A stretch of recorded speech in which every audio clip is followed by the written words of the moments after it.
Bismillahirrahmanirrahim. Assalamualaikum warahmatullahi wabarakatuh. Alhamdulillahirabbil alamin. Ikhwan wa akhwat fillah rahimakumullah.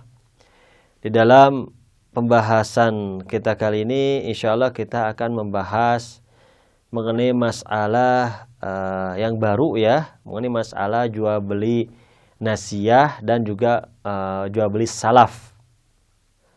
Tentunya ini istilah sebenarnya bagi sebagian orang mungkin asing, tapi sebenarnya sering dilakukan oleh kita. Walaupun istilah dalam fikihnya mungkin kita tidak mengetahuinya.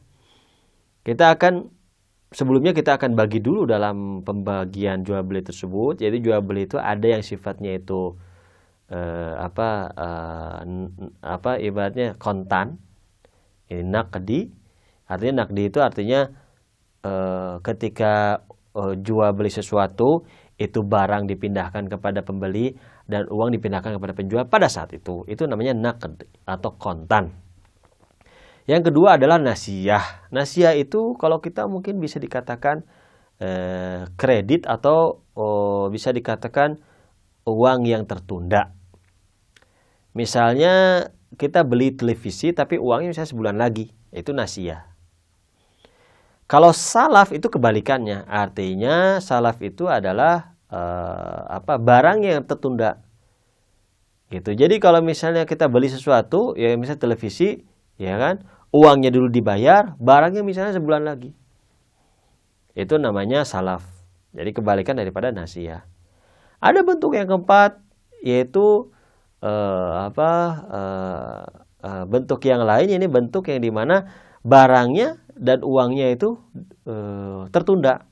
Misalnya membeli barang televisi, bukan saat ini, sebulan lagi, uangnya juga sebulan lagi. Tetapi ibaratnya sama penjual pembeli itu melakukan jual beli. Misalnya saya beli televisi, ntar uangnya sebulan lagi, ya barangnya ntar sebulan lagi. Itu jenis yang keempat. Nah, di dalam jenis-jenis tersebut tentunya ada syarat-syarat di dalam masalah tersebut, yang dimana syarat daripada hukum-hukum atau jenis-jenis barang tersebut berbeda-beda. Jenis daripada jual beli tersebut berbeda-beda. Sekarang kalau misalnya kita melihat ya daripada ahkam atau hukum-hukum daripada muamalah kontan dan muamalah nasiyah di sini, maka kita harus memperhatikan daripada hukum-hukumnya atau aturan-aturannya. Tidak boleh sembarangan di dalam masalah ini. Misalnya di dalam masalah ini, misalnya dia sudah tertentukan kapan yang harus dibayarnya, gitu.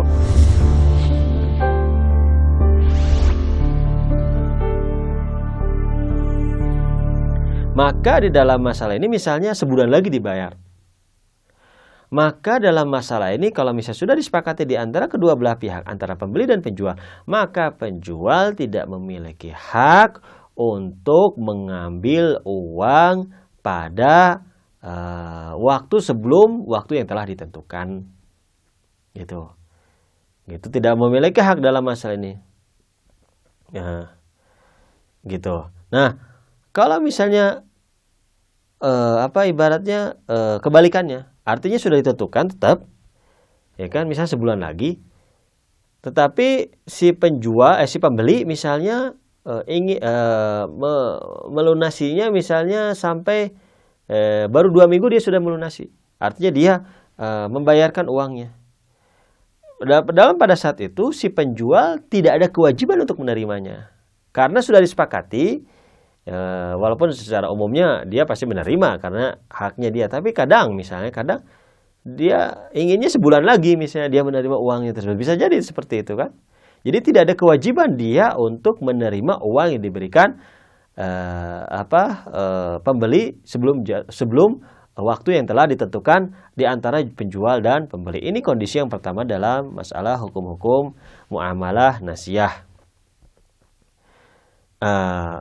Kalau misalnya zamannya itu belum atau waktunya itu belum ditentukan antara pembeli dan penjual dalam nasiyah demikian.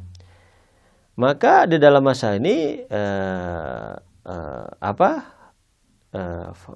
penjual dalam masalah ini tidak memiliki hak untuk membatalkan jual beli, walaupun tidak di dalam masalah ini zamannya atau waktunya belum ditentukan. Maka si penjual dalam masalah ini tidak memiliki hak untuk membatalkannya. Gitu, tidak. Kecuali kalau di dalam jual beli tersebut, ya, kalau dalam jual beli tersebut, jual beli nasiah dalam masalah ini, walaupun zaman atau waktu penyerahan uang dalam masalah ini adalah belum ditentukan, disyaratkan atau ditentukan atau disebutkan bahwa penjual itu bukan penjual itu memiliki hak untuk memfasakh atau membatalkan muamalah, maka dia bisa membatalkan muamalah. Tapi kalau di awal jual beli tersebut, di akad tersebut tidak adanya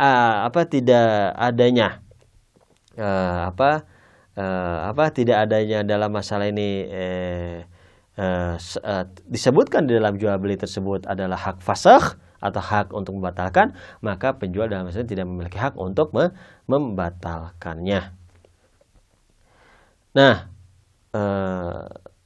di dalam masalah penentuan zaman, dalam masalah zaman tersebut itu harus diketahui dan harus jelas.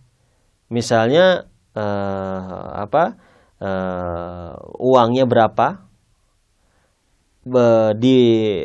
kapan, jam berapa, itu harus ditentukan di dalam masalah ini.